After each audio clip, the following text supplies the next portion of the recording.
रामकृष्ण हरी. गेले 2 दिवस आपण नव्याने हार्मोनियम शिकणाऱ्या विद्यार्थ्यांसाठी 2 व्हिडिओ बनवले, 2 भागामध्ये, भाग 1 आणि भाग 2.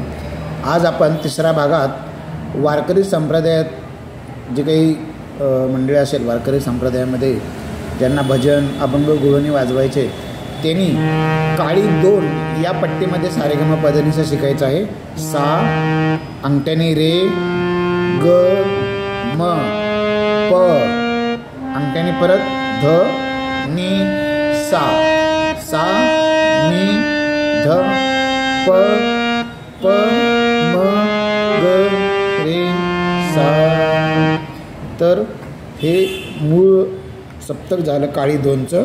सा, रे, ग, म, प, ध, नि, सा, सा, नि, ध, प, म, ग, रे, सा. आणि आणखी एक माहिती सांगतो मी.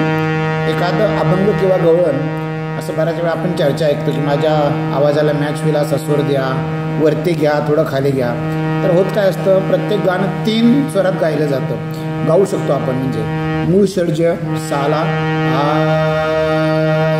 तेच गाणं आ म्हणजे काळी म्हणजे मूळ स्वराच्या मध्यमला म्हणजे म स्वराला आ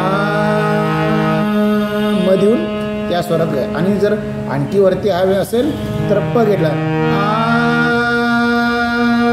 असं मूळ षड्ज, मध्यम आणि पंचम या 3 स्वरात आपल्याला एखादं गाणं म्हणता किंवा वाजवता येणं अपेक्षित असतं.